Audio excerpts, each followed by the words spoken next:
الحمد لله رب العالمين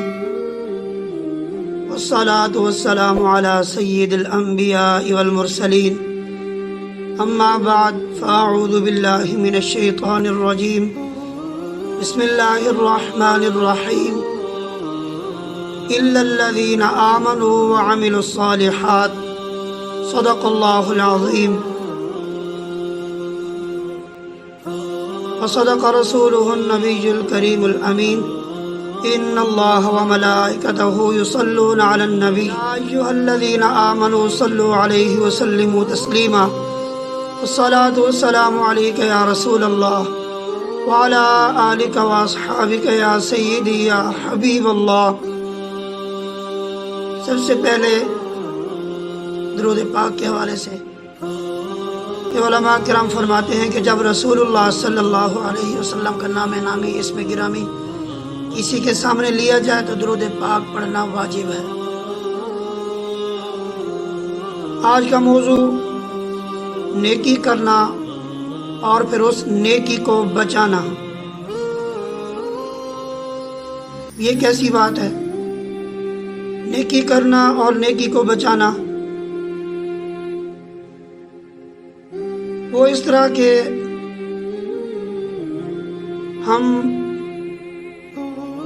گناہوں میں اس طرح ڈوب چکے ہیں،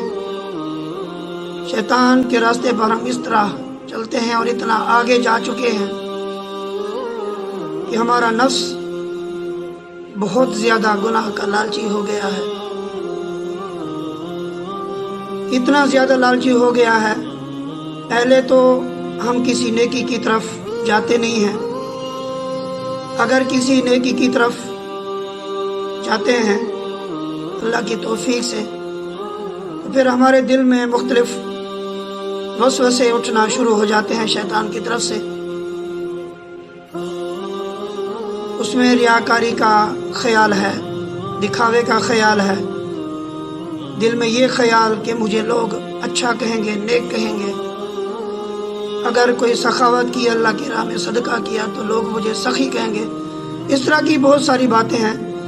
جو بھی نیک عمل، نیک کام ہوگا اس سے ریلیٹڈ ہمارے دل میں مختلف شیطان کی طرف سے وسوسے آتے رہتے ہیں۔ میں نے جو چند آیات، ایک آیات کے چند الفاظ پڑھے ہیں، سورۃ العصر آخری پارہ،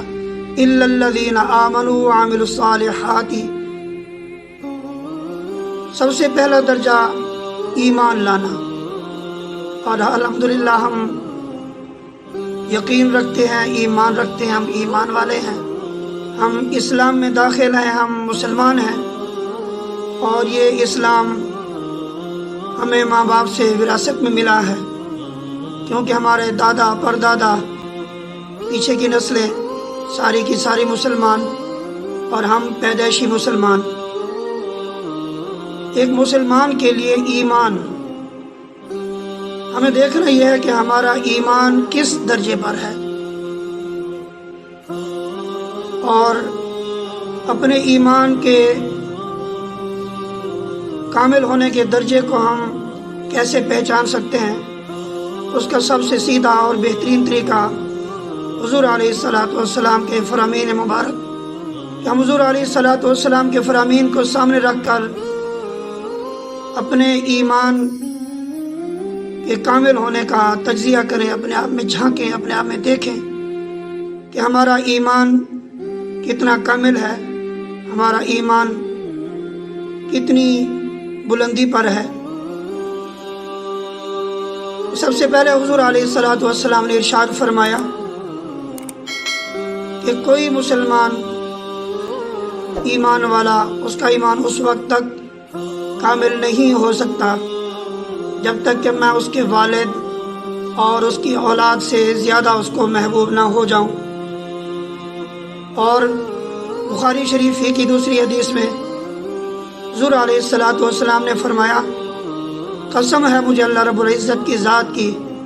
جس کے قبضہ قدرت میں محمد کی جان ہے صلی اللہ علیہ وسلم، کہ تم میں سے کوئی شخص اس وقت تک کامل ایمان والا نہیں ہو سکتا جب تک کہ میں اس کی اپنی جان، اس کی اولاد، اس کے تمام رشتہ دار، تمام دنیا کی مال و دولت سب سے زیادہ اس کے دل میں میری محبت نہ ہو۔ اب ہمیں دیکھنا یہ ہے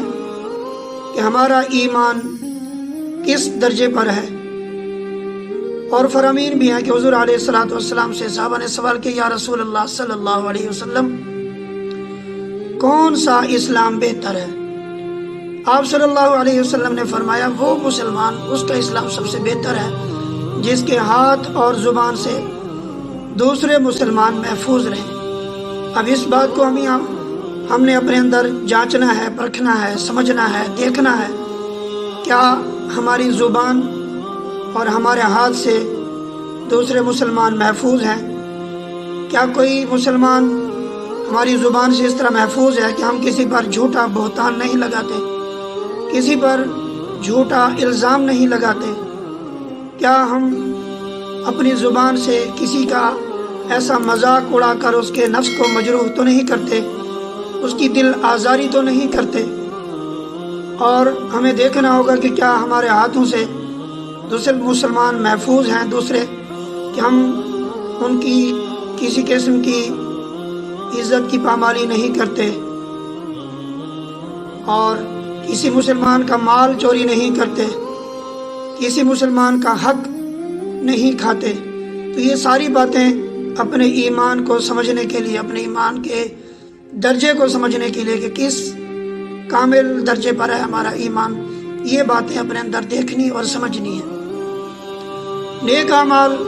ایک شخص نماز پڑھتا ہے، نیکی کا کام ہے، لیکن کیونکہ نماز باجماعت پڑھی جاتی ہے، اکثر لوگوں کے سامنے پڑھی جاتی ہے، تو دل میں یہ وسوسے اٹھتے ہیں کہ لوگ مجھے نیک عبادت گزار کہیں گے،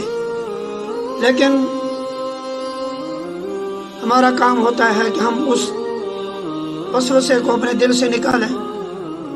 کہ صحابہ کرام نے ایک مرتبہ عرض کیا، یا رسول اللہ صلی اللہ علیہ وسلم ہمیں نماز میں اتنے زیادہ وسوسے آتے ہیں کہ ہم ان وسوسوں کا دوسروں کے سامنے اظہار بھی نہیں کر سکتے۔ حضور علیہ الصلوۃ والسلام نے فرمایا کہ اے صحابہ، جب تمہارے دل میں وسوسے اٹھتے ہیں نماز کے دوران تو پھر تم کیا کرتے ہو؟ صحابہ کرام نے عرض کیا، یا رسول اللہ صلی اللہ علیہ وسلم جب ہمارے دل میں نماز کے دوران وسوسے اٹھتے ہیں تو ہم ان وسوسوں کو جھٹکنے کی کوشش کرتے ہیں۔ حضور علیہ الصلوۃ والسلام نے ارشاد فرمایا کہ اے صحابہ، یہ تمہارے ایمان کامل ہونے کی دلیل ہے کہ شیطان نماز کے دوران تمہارے دل میں وسوسے ڈالتا ہے اور تم اپنے ایمان کامل سے شیطان کے وسوسوں کو اپنے ذہن سے جھٹک دیتے ہو، شیطان کے وسوسوں کے پیچھے چلتے نہیں ہو۔ اسی طرح صدقہ و خیرات ہے، تو جتنی بھی نیکیاں ہیں، جب ہم وہ نیکیاں کرتے ہیں تو اس کے مطابق ہمارے دل و دماغ میں مختلف طرح کے وسوسے اور خیالات اٹھتے ہیں۔ تو ہمارے لیے سب سے ضروری یہ ہے کہ جب ہم نیک عمل کریں کسی ایسی جگہ جہاں پر لوگوں کا ہجوم ہو، دوسرے مسلمان بھائی ہمیں دیکھ رہے ہوں، تو ہماری سب سے پہلی کوشش اپنے دل کو اللہ کی رضا کے لیے مضبوط رکھنا اور شیطانی وسوسوں کو اپنے دل و دماغ سے جھٹکتے رہنا۔ باقی اللہ تبارک و تعالی دلوں کے حال بہتر جاننے والا ہے۔ اللہ رب العزت ہم سب کو ہر نیک کام اپنی رضا کے لیے کرنے کی توفیق عطا فرمائے۔ وما علینا الا البلاغ المبین۔